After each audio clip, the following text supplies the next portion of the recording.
Yawaskano. I'm thankful you are well. My name is John Oates Bowen, and I would like to welcome all of you to today's panel discussion on behalf of the International Academy for Multicultural Cooperation, the United Religions Initiative, the G20 Interfaith Forum Anti-Racism Initiative, and the Seventh Generation Fund. We invite all of you to join us in honoring the past, celebrating the present, and envisioning a future where Indigenous cultures, languages, and traditions thrive. At this time, if you require a specific language, please look to the bottom of the screen and find the settings for interpretation. At this time, please select the language that you would like to hear during this webinar. Again, my name is John Oates Bowen. I am a member of the G20 Interfaith Forum Anti-Racism Initiative. The mission of this initiative centers on exposing racism where it exists among the G20 member nations and offering policy solutions to advance the goal of racial equality and equity by every means available. I am also a citizen of the Seneca Nation and the moderator and panel member for this webinar. I look forward to sharing with all of you today. The aims of this webinar are to acknowledge the history of colonization, highlight Indigenous resilience, and celebrate the diversity of Indigenous cultures of the Americas. Colonization has left a profound and lasting impact on Indigenous peoples, including high poverty rates, environmental degradation, discrimination, cultural loss due to assimilationist policies, and infringement upon their lands and sovereignty. However, Indigenous peoples of the Americas have demonstrated determination to restore cultural practices, spirituality, and their own languages. As the director of the Seneca Language Department on the Allegheny Territory of the Seneca Nation, located in the western region of New York State, I have witnessed the resilience of the Haudenosaunee people, the people of the Longhouse, also known as the Iroquois or Six Nations. The Seneca were the largest of 6 Indigenous nations, which comprised the Iroquois Confederacy, a democratic government predating the United States Constitution. By the 1500s, the Haudenosaunee had already come into contact with Europeans who brought Christianity to their villages. Through a series of papal decrees known as the Doctrine of Discovery, the Catholic Church encouraged the Europeans to take over all of the Americas in order to spread Christianity. The doctrine was laid out in a series of papal bulls or decrees. The first one was issued in 1452. These bulls authorized colonial powers to seize lands and subjugate people in Africa and the Americas, as long as the indigenous peoples on the lands were not Christians. European expansion was fueled by a sort of missionary sense that the Western monarchies had the right to go to these new lands and to take their resources, and if necessary, to subjugate the indigenous peoples. The doctrine of discovery has been cited in different areas, different arenas, different venues for centuries. The US Supreme Court cited the doctrine of discovery as early as 1823, and as recently as 2005.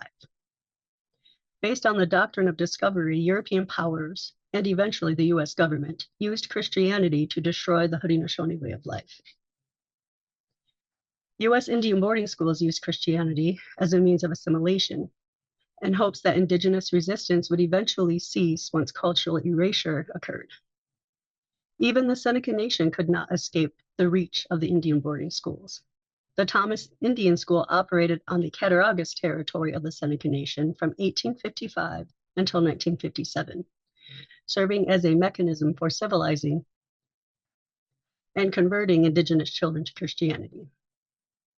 These colonial legacies have certainly impacted the traditional practices of the Seneca people. Currently, we are not a spiritually cohesive community. Both churches and longhouses exist on our territories. The number of Senecas who attend our traditional longhouse ceremonies is quite small when compared to the total Seneca population. However, it is now growing, but that wasn't always the case. When my mother was a young girl, President John F. Kennedy approved the construction of the Kinzua Dam. The construction of this dam had a devastating impact on the Allegheny territory of the Seneca Nation, flooding over 10,000 acres, displacing hundreds of people from their homes, and destroying ancestral lands. Due to forced relocation, a significant amount of cultural heritage was lost. Moreover, a large part of the territory is now underwater, under the Allegheny Reservoir. After this occurred, my mom said just a few families kept the ceremonies going at the Cold Spring Longhouse because many of the Longhouse people had lost hope. They had kind of given up. Medio ambiente. Por los 20 años, la gente empieza a disfrutar las ceremonias y los educadores y distintas personas creen en el poder de la cultura indígena.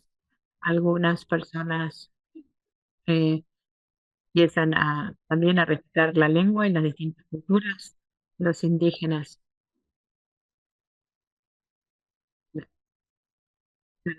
el Seneca, la organización donde está, ha protegido los programas de paz y los distintos lugares y, y los participantes de sus programas participan en ceremonias y entonces empiezan a conocer las distintas culturas y conociendo a los niños y, y le da les comparte a la gente que quiere conocer un poco más sobre la lengua y la cultura de la comunidad y es una forma inmers- de inmersión en la cultura. Estas familias también han trabajado mucho para continuar asistiendo a las familias. Hay algunos programas después de la escuela o, o en el verano para sostener la expansión de los programas culturales. Y quizás las escuelas públicas no tienen la posibilidad de acceder a esta cultura y, y muchos de nuestros niños van a las escuelas públicas en New York y tienen ignorancia sobre las culturas de los pueblos originarios.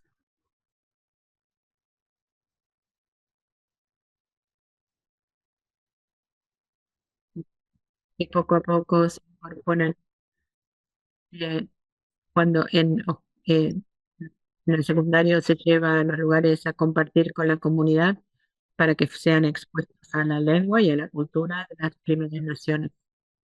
Y para mí es muy importante también que los niños participen en la ceremonia. Esto ha sido un cambio muy grande desde que yo empecé a trabajar en estos 2 años atrás.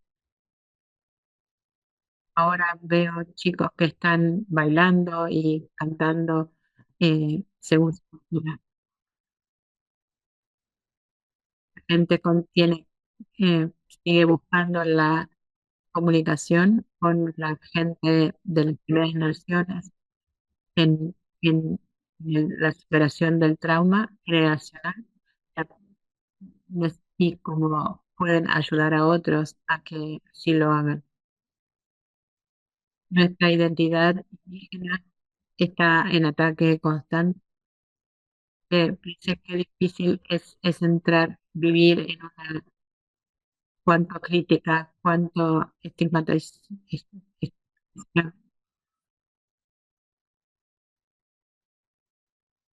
Eh, No me di cuenta de lo importante que era la lengua para poder conversar con una persona mayor que habla de que no podía hablar o que no podía tener su lengua. Y después pude comprender que estaba tocando su sentido de identidad para que podamos explorar las identidades. Ahora dice que pienso que la gente indígena sienta en este momento, tienen que encontrar un lugar para seguir con su lucha, con su trabajo. Tengo que, tengo que, no me doy cuenta que tengo que trabajar con mi hijo y las futuras generaciones para que podamos definir las identidades. Es un proceso que toma tiempo. Si son, eh, si usted está inspirado para apoyar movimientos indígenas para la preservación dura y un medio ambiente y restauración, tenés que ver cómo sos recibido por la comunidad. Si sos un aliado no indígena, tenés que respetar cómo son los caminos de los indígenas para reclamar lo que han perdido. Algunas veces nosotros nos, nos ponemos mal, este mundo es difícil, también es para ellos, pero tenemos que estar abiertos a solucionar los problemas y ayudarnos entre nosotros, usar redes para conectarnos con la gente que tiene ganas de seguir adelante.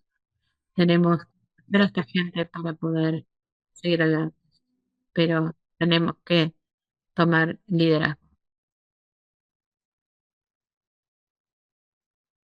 Sí, quizás ustedes están recién empezando su camino de incorporar a la gente. También puedes conocer sobre gente indígena de tu lugar. Puedes participar en alguna ceremonia. Quizás puedes eh, visitar algunos centros culturales de indígenas. Y espero que encuentren ustedes y que sean inspirados. Ahora quiero introducirles a Fanny González de Cuna de Panamá, de las mujeres curas Pensadas, y Francisco Morales, es consejero global para la iniciativa de las Naciones Unidas. Para más información biográfica, por favor, vean en el chat. Antes que yo empiece, les quiero recordar a todos este webinar. Quieren reconocer la historia de la colonización y reconocer los desafíos a los que se enfrentamos todos y quiero subrayar la resiliencia de los indígenas para revivir las lenguas, para manejar la cultura y la ceremonia y la espiritualidad indígena y mantener y hacer esto en todos los ámbitos. Si tienes una pregunta que quieres preguntar,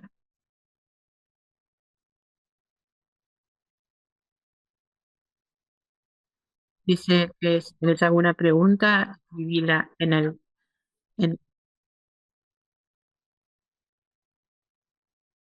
dice que al final de las preguntas los distintos panelistas responderán a las preguntas que ustedes hayan hecho. Francisco, tenés un momento, pero Ani, vos ya estás en un lugar para hablar. Aquí está Francisco nuevamente. Ahora, Francisco, cuando quieras, puedes empezar a hablar. No tenés tu video.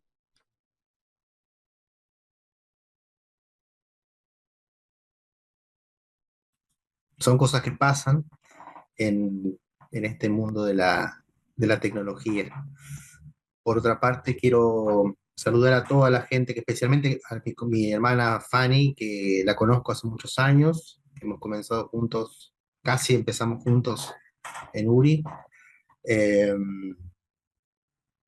Eh, así que bueno, nada, estoy muy feliz por eso. Bueno, voy a tratar de hablar lento para que María Eugenia, nuestra querida María Eugenia, pueda hacer la traducción.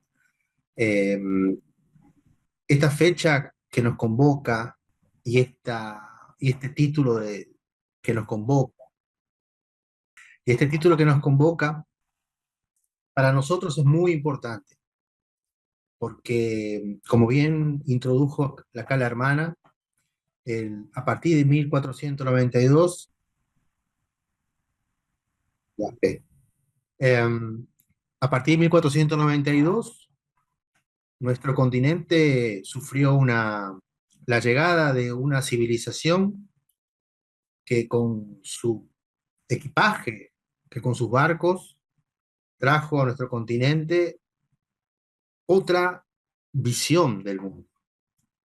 No solamente trajo eh, enfermedades nuevas, animales nuevos, eh, razas, entre comillas, nuevas, sino que además trajo, y lo que es lo más importante, trajo una visión del mundo totalmente diferente. Por eso, para nosotros fue un cambio total de la forma de vida. Eso hay que entenderlo. Fue un cambio total de nuestra forma de vida. Nosotros teníamos una filosofía, teníamos una cosmovisión preexistente, como dijo la hermana recién, a las religiones que llegaron después. Por eso es importante entender, y para mí, y lo remarco como miembro de la iniciativa de las Religiones Unidas, cosas que aparecen, por ejemplo, en la Constitución, la primera Constitución del territorio argentino, del cual soy yo soy argentino, vivo en Buenos Aires, soy de la nación Aymara. En la primera Constitución de nuestro país, lo que decía era esto: proveer a la seguridad en las fronteras, conservar el trato pacífico con los indios y promover la conversión de ellos al catolicismo, ¿no? Esa era la mirada que había en 1853, la primera Constitución Nacional de la Argentina, con relación a la forma que teníamos que el Estado vincularse con los indígenas. Yo pertenezco a una generación de pueblos indígenas que no me gusta mucho la idea de mirar mucho hacia atrás. Todo esto que hago lo remarco porque es importante entender el contexto. Pero yo personalmente creo que es importante romper con todo eso que nos trajo el colonialismo, que es justamente la idea de que nosotros no podemos hacer las cosas, de que nosotros somos incapacitados de hacer las cosas, de que nosotros no podemos volver a ser libres. Necesitamos siempre de alguien que nos ayude, necesitamos de alguien siempre que nos haga como un sostén, ¿no? Y es algo que yo personalmente, desde mi historia de vida, no creo que sea así. Creo que romper con el colonialismo es empezar a construir nuestro propio futuro nosotros mismos. Una de las cosas que yo empecé a hacer, y que fui uno de los primeros en Argentina, fue a empezar a escribir, a utilizar la lengua española y a utilizar la escritura como herramienta para conservar nuestros saberes ancestrales. En la época que empecé a escribir, acá en Argentina, muchos hermanos míos me decían, pero ¿por qué? No entendían para qué escribía. Si nosotros no escribíamos, nosotros hablamos de la lengua oral. ¿Para qué escribís? ¿A quién le querés comunicar? Bueno, de alguna manera no fui comprendido en ese momento. Actualmente en el territorio argentino hay una gran cantidad de escritores que han empezado a escribir a partir de que han visto que lo que uno escribía, el otro, el que no era indígena, empezaba a admitirlo y a entender mejor nuestra situación. O sea, la escritura a nosotros nos vinculó de una manera más real y concreta con el otro no indígena, por ejemplo. Otra de las barreras que nos toca a los indígenas muchas veces es el hablar el inglés, por ejemplo. Una de las cosas que nosotros acá en Argentina impulsamos mucho es que los hermanos indígenas puedan hablar el idioma inglés. De hecho, yo soy una persona que empecé a estudiar inglés desde grande, pero siempre mi desafío es comunicar lo que yo quiero en la lengua inglesa también para poder no depender de la traducción. Cosa obviamente que no hago hoy acá, porque todavía no domino tanto el inglés como para poder estar expresando exactamente lo que yo quiero decir en estas circunstancias tan importantes. La resiliencia es algo que los indígenas tenemos en nuestra sangre. ¿Por qué tenemos esto en nuestra sangre? porque si hay algo que los indígenas tenemos desde la ancestralidad, es la capacidad de adaptarnos. ¿Por qué nos adaptamos más fácilmente que otros pueblos? Porque nuestra cosmovisión ancestral indígena nos enseña algo, es a no construir nada ni hacer nada en desarmonía con el ambiente en el que vivimos. Nosotros nunca hacemos nada, ni construimos, ni desarrollamos nada en desarmonía con la madre tierra, o sea, con lo que nos rodea. Por lo cual, en nuestra sangre corre la capacidad de adaptarnos a lo que vivimos. Un hecho muy concreto que me toca a mí conocer muy de cerca es que en la época de la pandemia del COVID-19, mucha gente acá quedó con problemas psicológicos, con problemas de adicciones, con problemas de drogas, de alcoholismo. Pero eso no pasó en los pueblos indígenas. Y los pueblos indígenas tenían situaciones económicas más complicadas todavía. Sin embargo, en las comunidades indígenas eso no aumentó y no hubo tanto problemas de adicciones ni de suicidios, sino que las comunidades ya tenían en su capacidad esa fortaleza de poderse adaptar a esa circunstancia y a pesar de todas esas dificultades que ya tenían históricas, pudieron salir de esa situación mucho más adaptados que otras culturas, que otros miembros de nuestra población argentina. Otra situación que entiendo yo que es parte de la resiliencia de salir de este colonialismo, de este estado de colonialismo que nos dejó la conquista de América, es la idea de entender la indianidad urbana. La indianidad urbana o los indígenas urbanos es una cosa que muchas veces en las comunidades y en las asambleas indígenas, incluso en Naciones Unidas, muchas veces es como combatida. La idea de que los indígenas no somos indígenas en la ciudad. Es decir, no puede haber comunidades indígenas en las ciudades. Y eso es algo que yo estoy totalmente en desacuerdo, porque eso justamente nos ata al colonialismo. Nosotros tenemos que entender que hay una gran cantidad de indígenas jóvenes que buscan su identidad, pero también buscan salir adelante en su vida económica. Y en las ciudades muchas veces no son entendidos tampoco por el Estado. Entonces, la idea de ir construir una identidad urbana es fundamental para preservar la identidad indígena en los próximos años, porque lamentablemente los territorios ancestrales se están perdiendo y los jóvenes están emigrando a las ciudades. Por otra parte, yo quiero agradecer mucho a la gente que nos convoca hoy, porque creo que necesitamos volver a nuestra cosmovisión. El legado que yo invito a todos los hermanos que están presentes y a la gente que está participando acá hoy, es que necesitamos retornar a nuestros saberes ancestrales. Muchas gracias y cualquier cosa, tengo mi contacto por el mail y gracias a lo que vinieron. Muchas gracias. Desde los tiempos ancestrales, la gente tuvo resiliencia porque nos hemos podido adaptar. Eso es porque estamos aquí. Muchas gracias por estas palabras. Ahora invito a Fanny González. Ahora tienes 10 minutos para compartir tu perspectiva de cómo los cunas se han podido adaptar al tiempo de hoy y cómo el Círculo de Cooperación Mucúa ha ayudado y colaborado en la preservación de la cultura cuna en Panamá. Tenés que sacarte el micrófono, Fanny, y también dejar el video. Ahí está.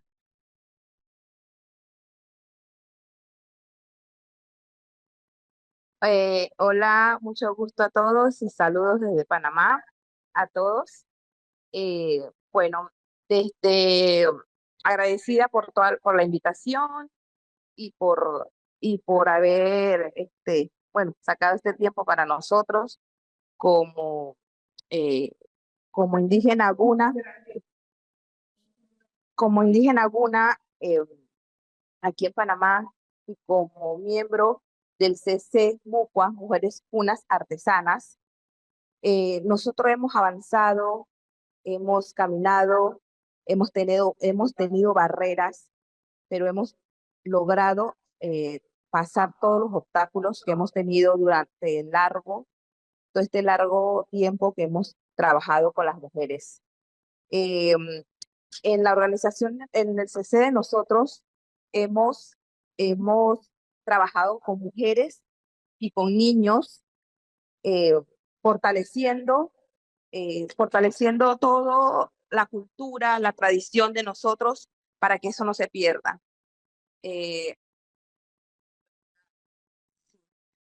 Actualmente también tenemos un proyecto, porque no solamente es la tradición, la cultura, la cosmovisión que tenemos nosotros, sino también es saber que las personas todos somos iguales. También trabajamos con jóvenes que tienen un pequeño proyecto en sensibilizar, porque en la etnia Puna nosotros tenemos muchos albinos.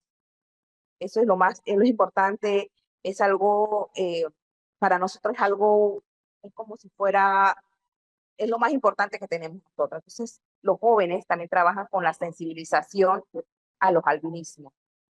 Ellos tienen un bonito proyecto con una de las líderes jóvenes, y en sí, este CC de nosotros, lo bueno es que en resistencia seguimos trabajando, seguimos luchando con obstáculos, pero seguimos en la lucha.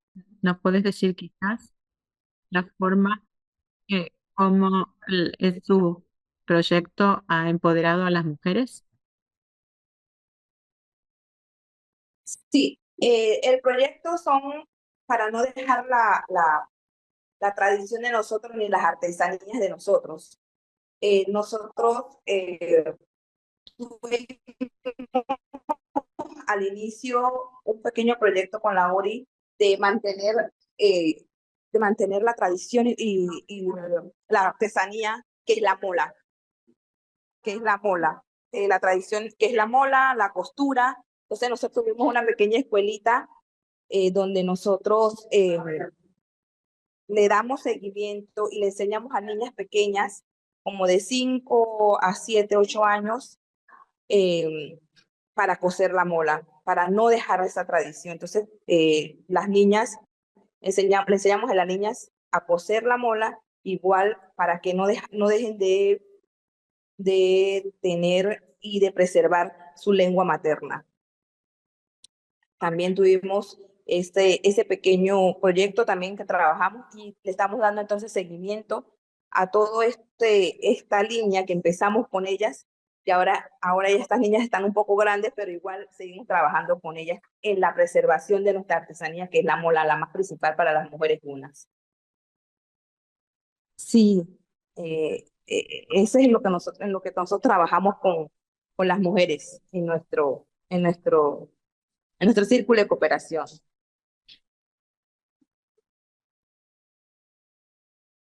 Gracias por compartir con nosotros y lo aprecio mucho.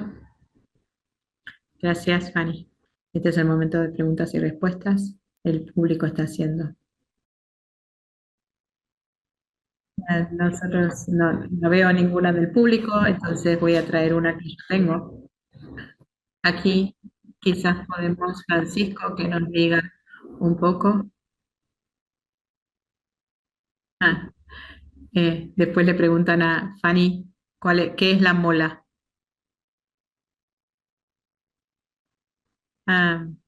Fanny, ¿quieres decir qué es la mola? Sí, la mola es la vestimenta tradicional de las mujeres punas. Entonces, a raíz de eso, nosotros la trabajamos para que no se pierda esa tradición y esa artesanía. Le dejamos el legado a nuestros hijos, y realmente en sí, a mí mi mamá me enseñó a coser la mola. Es una vestimenta tradicional de la mujer guna, y que ahora se está aplicando esa misma esa misma aplicación de la mola, que son telas cosidas a mano, muy hermosas, diferentes colores vistosos. Se están aplicando en camisas, en bolsos, en carteras, y hemos tratado de que el trabajo no se pierda a nivel de nuestra tradición, que nosotros somos las únicas que cosemos la mola, y realmente es muy hermoso, hermoso. Es una vestimenta tradicional de la mujer indígena, una.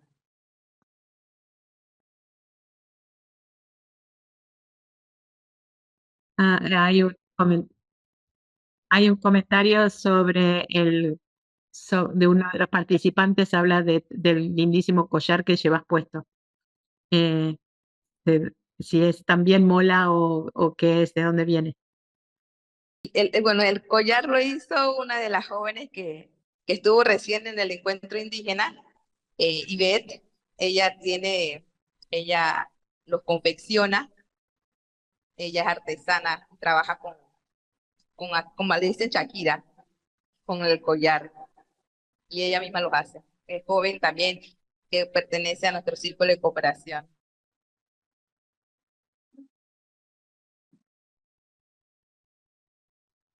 Hay una pregunta en español que si podés ver allá, dice, para Francisco, ¿cuál es tu sueño en URI y cuál es tu mensaje para una sociedad en crisis? Eso le pregunta Rosalía, así que, pero yo lo traduzco.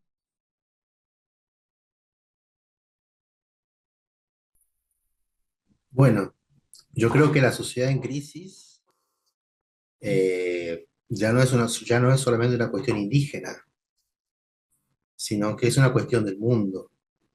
Eh, yo creo que estamos en un momento donde los pueblos indígenas llamamos Pachacútec. El Pachacútec es un momento de inflexión, un momento de cambio, de paradigma, de vida. No creo que estamos en una etapa donde tenemos que tomar conciencia de eso. Nosotros lo venimos diciendo hace mucho tiempo, pero yo creo que hoy en día ya no hay tiempo para reflexionar, tenemos que actuar. Ya no hay tiempo para pensar, sino tenemos que accionar. Y accionamos con cosas que a veces no nos damos cuenta. Como por ejemplo, cuando la hermana Fanny dice las molas, ¿no? La mola no es solamente una vestimenta, sino que es una forma de ver el mundo, ¿no? Eso es lo que tenemos que entender. Detrás de cada diseño de la mola hay una visión del mundo, ¿no? De cada expresión artística indígena hay una visión, un mensaje, ¿no? Y yo creo que si hay algo que tenemos que recuperar los indígenas es eso, ¿no? Es ese mensaje de nuestros ancestros, pero ya no para nosotros mismos, sino para la sociedad. Y esa es una de mis grandes preocupaciones. Nosotros en América tenemos un reservorio de riqueza natural muy grande, pero que actualmente está amenazada por algunos intereses económicos muy grandes. Ya imaginen la selva amazónica, los montes en Argentina, el agua en la Antártida. Eh, y yo creo que si hay un sueño que yo tengo, es que la cosmovisión indígena, nuestros saberes ancestrales, puedan llegar a ser valorados de la misma manera que es la ciencia. Ciencia y cosmovisión indígena, juntos, caminando juntos. Yo creo que ese es mi gran sueño, porque además creo que es algo que es necesario, muy necesario para poder salvar la vida en la Tierra. Gracias. Tengo otra pregunta para vos, si sos bueno para... Esa pregunta dice, has trabajado en el diálogo interreligioso por mucho tiempo y sos miembro del Consejo Global. ¿Por qué? ¿Por qué estás en cómo puede una organización interreligiosa sostener a los indígenas o apoyar a los indígenas en su causa? Qué buena pregunta, no sé quién la hizo, pero es muy buena pregunta. Eh, Eso es un gran tema, pero voy a tratar de responderlo. Sabemos muy bien que cuando el español llega a América trae dos cosas, la espada y en la otra mano la cruz. Entonces van juntos, ¿no? Entonces, Para los indígenas, durante mucho tiempo y todavía actualmente, la palabra religión es casi prohibida. Pero sin embargo, el 70% de los indígenas en América Latina son católicos o evangelistas. Entonces, la realidad que nos dice, en el sentimiento político indígena, la religión es algo prohibido y a despreciar. Pero sin embargo, en la vida práctica, en la vida cotidiana de los indígenas, la mayor parte de los indígenas hoy en día son católicos. Cuando yo ingreso a la iniciativa de las Religiones Unidas, ingreso porque lo que dice la iniciativa de las Religiones Unidas en su preámbulo es diálogo con las religiones, las tradiciones y las espiritualidades indígenas. Entonces yo ingreso por eso, porque creo que una organización interreligiosa de verdad, una organización interreligiosa concreta y a la cual yo estoy trabajando en el Consejo Global para que sea de esa manera, lo que tiene que hacer es buscar los caminos, sea apoyando financieramente y políticamente, los caminos para que resurja y se recupere nuestra cosmovisión ancestral indígena. Una cosa que yo siempre lo discuto con el director ejecutivo de nuestra organización y con todos los que han pasado a lo largo de estos años, es que yo no quiero ser parte de una organización que evangelice a los indígenas, que continúe la evangelización. Lo que quiero es una organización interreligiosa, y creo en eso, por eso estoy en URI, que posibilite el recuperar la cosmovisión indígena ancestral, en diálogo con las religiones. En nuestro mundo indígena, quiero que entiendan esto, más del 70% de los indígenas en América Latina son católicos. Se visten con chulos, conservan su idioma, conservan prácticas comunitarias, pero sin embargo, en el interior del alma son católicos. Entonces yo no peleo con las religiones, yo no peleo con el hermano que tiene fe en el catolicismo. Yo quiero que la URI trabaje para que se recupere la espiritualidad ancestral y que el indígena decida libremente qué quiere ser, o católico o estar en la cosmovisión ancestral. Pero si no se recupera esa cosmovisión ancestral, ¿cómo puede elegir el indígena? No puede elegir, porque muchas veces no saben eso. Se perdió en la realidad esa idea. Entonces, creo que URI tiene la gran tarea y el gran honor de ser parte de la reconstrucción de nuestra espiritualidad ancestral. Espero haya respondido a la respuesta. Y también pasa en algunos territorios. Entiendo cuál es el problema de la identidad cuando se mantienen ambas tradiciones, porque las dos son bien diferentes una de otra. Y queremos tener una linda vida todos juntos. Y son posibles como con organizaciones como la UNI. Voy a leer algunas de las experiencias, de las preguntas. Dice que le está diciendo a los participantes que si quieren hacer un statement, pueden hacer distintas cosas. Dice que es tan importante de mantener la vida. Están como, algunas son afirmaciones. ¿Qué pasa con en qué problemas vives a la parte de traducción cuando estás hablando? ¿Es posible para los indígenas que puedan trabajar con resoluciones en Naciones Unidas para proteger el medio ambiente?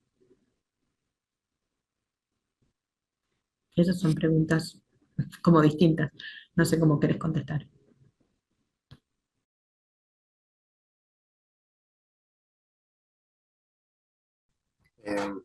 Yo creo que me parece que cambió un poco la idea de la concepción del medio ambiente. Yo creo que hasta hace algunos años el medio ambiente era visto como algo abstracto, ¿no? La sociedad en general lo veía como algo abstracto que había que estudiar, controlar. Entonces, en ese contexto, los pueblos indígenas éramos de alguna manera romantizados, ¿no? En el sentido de guardianes de la madre tierra, guardianes del medio ambiente. Pero eso ya ha cambiado. En estos tiempos ya la gente ha visto que el medio ambiente no es algo abstracto, sino que está todo el tiempo, ¿no? Fijémonos lo que pasó nomás en la costa de Estados Unidos estos días, el huracán más fuerte y duro de los últimos años, ¿no? Lo que ha significado. Entonces yo creo que hoy en día los pueblos indígenas tienen que entender que ya no estamos en el mismo lugar de antes. Yo creo que ahora tenemos que aportar saberes, tenemos que aportar conocimiento, y eso no sé si necesariamente están en Naciones Unidas. Yo creo que hoy en día es importante crear materiales para las universidades, para las escuelas, para la vida cotidiana, ¿no? Yo creo que hoy en día ya no es tanto el impacto que puede generar solamente una ley de Naciones Unidas o una recomendación de Naciones Unidas, sino más bien la conciencia que la gente tenga en su propia vida cotidiana, ¿no? En el día a día. Eh, y yo creo en ese sentido que los indígenas tenemos que tener una gran responsabilidad de entender que somos hoy en día el pulmón del nuevo conocimiento del mundo. Y para eso tenemos que empoderarnos y empezar a producir ese conocimiento. Por eso yo creo siempre, firmemente que tenemos que empezar a activar en cuestiones como, por ejemplo, la producción económica, o sea, la autodeterminación económica. No podemos depender del Estado, no podemos depender de los gobiernos, no podemos depender de ONGs. Tenemos que empezar a empoderarnos económicamente para producir y a impactar en la sociedad. Por eso yo creo que hoy en día la resiliencia de los pueblos indígenas va de la mano del desarrollo económico. Si no, no hay posibilidad. Yo creo que tenemos que empezar a entender que tenemos que empezar a activar desde ese lado. Y por otra parte, yo tengo este librito que escribí hace unos años, que es un ensayo que habla sobre el Estado, ¿no? Cómo nosotros los indígenas tenemos el Estado. Y es tan diferente la concepción del Estado que tenemos que cuando a veces me pongo a releer el libro me doy cuenta eh, lo diferente que somos, ¿no? Pero por otra parte creo que hoy en día el camino es que la gente no indígena cambie. Si no, no hay posibilidad mucho de salvar nada. Así que bueno, pero yo creo que estamos yendo un buen camino. Y creo que estos espacios, y creo que la iniciativa de las Regiones Unidas también, y espacios así, dan esa posibilidad. ¿Es una lucha? Sí. ¿Es difícil? Sí. Pero yo creo que se puede. Quiero darles cuáles son las dificultades o los desafíos que las mujeres cunas encuentran en su vida, en su trabajo y que reciben y la cultura que reciben desde afuera. Sí, bueno, como mujer y como indígena, todavía aquí en Panamá se ve el racismo. Realmente esa es la mayor dificultad que ha tenido la mujer indígena, porque todavía actualmente en siglo XXI todavía existe el racismo. Yo misma también lo he percibido en el trabajo que estoy actualmente en el gobierno, igual lo he percibido. Y ese es el gran problema que hemos tenido nosotros como mujer y como más indígena también. Eh, y como le doy el ejemplo por mí, yo he resistido, yo he seguido adelante, aunque tenga ese problema en el lugar donde estoy trabajando, eh, no, no, no comparto esa idea de ellas del racismo. Pero bueno, nosotros seguimos adelante, seguimos trabajando, eh, hablando con ellas, conversando con ellas, con el grupo de mujeres que tenemos, con el grupo de jóvenes que tenemos, eh, que podemos seguir adelante, podemos seguir trabajando, seguir haciendo lo que nosotros hacemos, eh, sin que nadie nos obligue, sin que nadie nos, nos, nos obstaculice lo que realmente nosotros somos, mujeres indígenas. Eh, las ayudamos también para que ellas puedan fortalecerse, eh, apoyar a su familia, pero realmente el gran problema y la dificultad todavía veo que hay el racismo aquí en Panamá. Qué terrible que tenemos que seguir luchando por estas cosas. Nuestros recursos de nuestros territorios es una lucha que no tiene fin. Voy a preguntar mi pregunta final para cualquiera de ustedes. ¿Pueden dar un ejemplo de cosas que les pasan para tener este trabajo? ¿Qué los inspira para hacer el trabajo que están haciendo? Tratando de recuperar los saberes ancestrales. ¿Qué los inspira? ¿Por qué lo hacen? Si alguno de los dos conteste, están los dos mudos. Ani, ¿querés contestar vos? Dale. A nosotros nos inspira seguir trabajando para no perder, porque realmente para no perder la tradición, realmente para nosotros será muy doloroso que nuestra generación vaya creciendo sin nuestra autonomía, sin nuestras tradiciones, sin nuestra cultura. Para nosotros sería muy doloroso. Entonces, por eso nosotros recalcamos y seguimos trabajando para que nuestra generación, cuando vaya surgiendo y vaya creciendo, no pierda esta, de lo que somos, indígenas, que realmente lo llevamos en la sangre y lo llevamos en el corazón.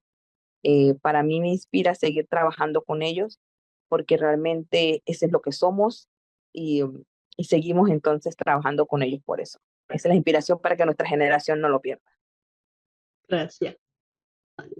Francisco, did you want to share your words of encouragement for yourself and the world? Bueno, a mí me inspira mucho en el trabajo el ver los logros que estamos teniendo. Eh, yo creo mucho en lo concreto. Es preferible dar pasos chiquitos, pero concretos. Yo creo que el tiempo este nuevo que nos junta a los indígenas en el continente es el tiempo de lo concreto. Y en ese sentido, yo creo que estamos dando algunos pasos importantes. Sé que hay muchas cosas que faltan, pero ya el hecho de que hayamos podido conectarnos con esta posibilidad de vincularnos entre nosotros de una manera más directa con el mundo, ¿no? Por ejemplo, a través de las plataformas del Zoom, nos abre un abanico muy grande de posibilidades de compartir experiencias. Y yo creo que eso a mí me ha cambiado mucho porque me ha abierto diferentes miradas, me ha hecho conocer mucha gente y creo y soy apasionado de la libertad, de la democracia y creo que podemos vivir en un mundo mucho más saludable con la madre tierra y con nosotros mismos. Entonces yo creo que eso es lo que me inspira, el saber que podemos ser parte de ese cambio. Necesitamos ese cambio y yo creo que lo que más me inspira y tendría que inspirarnos a todos los que estamos en este camino es lograr que, eso, que cambiemos nuestra sociedad para poder vivir en un mundo más saludable. Eh, Creo que tenemos tiempo todavía, no tenemos tanto tiempo como pensamos, pero creo que si ponemos todos juntos un poco de energía y ganas, podemos lograrlo. Eso me inspira. Vamos a hacer nuestra conclusión. Eh, yo quiero en este momento darle 2 minutos a Fanny para cerrar alguna declaración final o algún comentario final. Fanny, hazlo ahora. Estás sin la cámara. Sí, como mensaje final, quisiera aportar que realmente sabemos que no estamos solos, sabemos que realmente hay mucha gente que quiere apoyar a las comunidades indígenas y sé que lo hacen de todo corazón porque realmente he sentido también mucho el apoyo de la URI con nosotras acá en Panamá. eh, y realmente agradecerle a la URI por tenernos siempre en cuenta y, y realmente eh, saber que, como dice mi compañero, el mundo está cambiando y debemos de cuidar, debemos de cuidar, preservar nuestra madre tierra, porque es donde nosotros vivimos es donde nosotros respiramos, es de donde nosotros comemos y debemos de cuidarlo. Gracias. Francisco, 2 minutos para hacer los últimos comentarios. Bueno, nada, quiero agradecer principalmente a vos, a todos los que forman parte de esta organización, porque la verdad que espacios como este abren la posibilidad que nosotros podamos comunicar nuestras experiencias y nuestras trayectorias. Estoy muy feliz. Como dije al principio, creo que lo más importante que los indígenas tenemos que entender es que estamos en una etapa donde ya no tenemos que llorar, ya no tenemos que sentirnos menos, sino tenemos que empoderarnos, empezar a caminar fuertemente y a tratar de contagiar el espíritu ese a los demás hermanos. Y entender que el colonialismo nos ha dejado casi en una situación de discapacidad, pero no lo somos. Tenemos todas las posibilidades para avanzar. Depende de nosotros. Este tiempo depende de nosotros ya.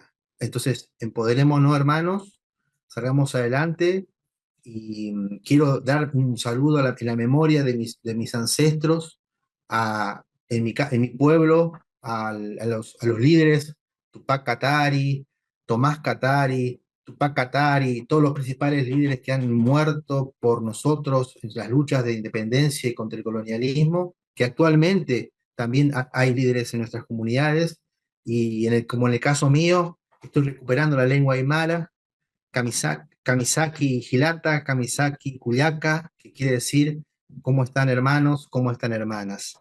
Creo que hoy tenemos que combinar las dos cosas. Un saludo grande a todos. Doy las gracias a todos nuestros panelistas. Después de hablar hoy, nos demos cuenta que la gente indígena se tienen que empoderar para mantener nuestras tradiciones y nuestras culturas y quieren soportar a las gentes, sostener a los indígenas, permítanles hacer el buen trabajo, acompáñenlos mientras que lo están haciendo. Para concluir, vamos a concluir nuestro seminario y voy a darle gracias a la iniciativa, las 4 organizaciones que hicieron posible este encuentro, por organizar este seminario.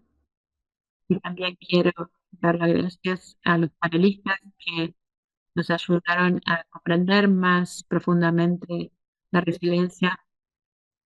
Quiero dar gracias a los participantes y tienen aprecio por nuestras hermanos indígenas. Ahora, cuando está esto, después cada uno podemos ir dejando la reunión. Con esto termino. Thank you, everyone.